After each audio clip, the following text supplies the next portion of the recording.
So the Packers have some decisions to make when it comes to Malik Willis, whether or not they should keep him on the roster going into 2025 or should they trade him. And I think since Malik Willis came in, since the Packers traded him for a 7th-round pick, he has really, in my mind, exceeded what I thought he would bring to this Packers team. And there was a chance we didn't even see Malik Willis this year if Jordan Love didn't suffer those injuries that he did suffer. But because Jordan Love dealt with that injury in week 1, we did get to see a lot of Malik Willis. And in the games that Malik Willis played, he went 40 of 54, 550 yards passing, 3 touchdowns, 0 interceptions, a 124.8 passer rating. He honestly couldn't have played much better in 2024 than pretty much any other quarterback you could bring in there, especially a guy who's a backup quarterback for you in this past season. So the fact that he went 2-0 with Jordan Love out really did do a lot for the Packers season. Because let's say the Packers went 0-2 with Malik Willis, which I think could have been understandable. When you lose your starter, you put in a backup who doesn't have a lot of experience.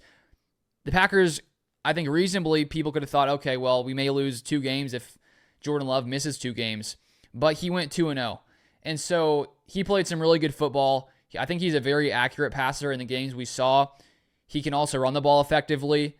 And I do think, I've been curious what he would look like on the Packers for a full season. Part of me feels that he could lead the Packers to still being a top 10 offense. It's hard to know for sure just because you only saw him start 2 games. So it's not a massive sample size. But what we saw from Malik Willis, he couldn't have played much better, honestly. And I do think part of that has to do with the scheme and the running game, things like that as well. But for the Packers, they have a decision to make because Malik Willis has 1 more year left on his rookie contract. He will be a free agent after 2025. And so I think that you would want to have a quarterback of Malik Willis' caliber as your backup because we saw when Jordan Love went down, the Packers actually had a chance. And I think heading into the playoffs, it's nice to have a guy in the roster where you have confidence that if the unfortunate circumstance were to occur where Jordan Love suffered an injury, Malik could still come in and make you competitive. I think there are lots of teams out there where that would not be the case. And so there's no doubt he is 100% valuable as a backup. The question becomes, what would the Packers be willing to accept if another team out there did offer a trade? Because Jordan Love is the guy, you paid him $55 million per year. I don't think there's going to be a quarterback competition. Definitely not going to be a quarterback competition.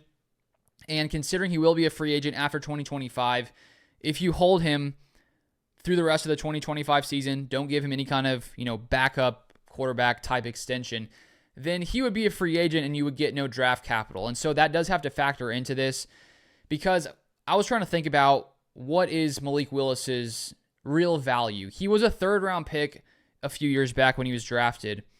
And now he has, basically 3 to 4 years in the NFL. He has a lot of experience, or he has some experience, not a lot, some experience in 2024. And the fact that he was drafted as a 3rd-round pick, and there were some questions there, and now it looks like he may have taken some strides forward in certain areas. He seems to have developed. He's been in Matt LaFleur's scheme and learned a lot of things, I believe.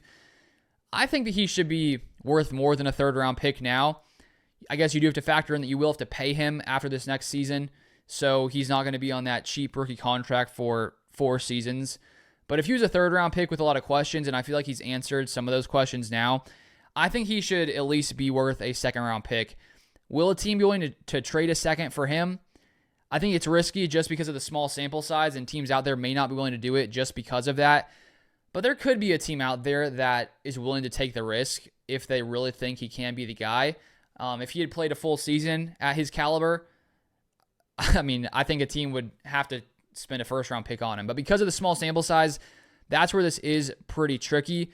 But in my mind, I think he's worth a 2nd-round pick. I think if you're the Packers, I think you have to at least accept a 3rd-round pick. If someone offered a 4th, I just don't see the point. I think it'd be more valuable to have him on the roster. But then again, if he's going to be a free agent after 2025 and he's just going to go on to another team, maybe that could make sense. But if you're Brian Gutekunst thinking through this, I think that if someone did offer you a second, I think it's hard to pass up because while he seems like a solid quarterback, a great leader, a solid guy in the locker room, to trade for a 7th round pick for someone and someone offer you, let's say, a 2nd round pick, I mean, I think you have to take that considering, Jordan Love is the guy. I personally wouldn't mind keeping Malik Willis on this roster for years because I think that he's really talented. And while I don't think he's the Jordan Love level player, in the games he played better than Jordan Love overall. Now, that's a small sample size. I'm not saying he's better than Jordan Love, but I do wonder what would be if he was the Packers quarterback. So that's why part of me wouldn't mind him staying around. And I was looking at the highest paid backups in the league. And starting in 2024, the highest paid backup was Jarrett Stidham, according to the site. If it was accurate, I think it was, around $6 million per year. So would the Packers be willing to pay him as a backup after 2025? I don't think it would be that bad of an idea, but I also think that Malik Willis, I think he does deserve an opportunity to at least try to start elsewhere and have another opportunity. Will he get that? I think there's a chance based on what he did in this Packers scheme. So it's a tricky situation. If I were the Packers, if I got offered a 2nd round pick, I would probably trade Malik Willis. 3rd round pick, potentially, I would have more questions there. But I think that, if you're the Packers, you'd have to go and find another backup quarterback. And so that's a question. Would Malik want to stay as a backup if you gave him some kind of deal in the future? Relatively, cheap backup deal. Maybe he would want to stay in Green Bay. Not sure. So those are sort of my thoughts on the situation. Let me know yours in the comment section down below. And if you want more Packers content, feel free to subscribe, and I'll see you guys next time.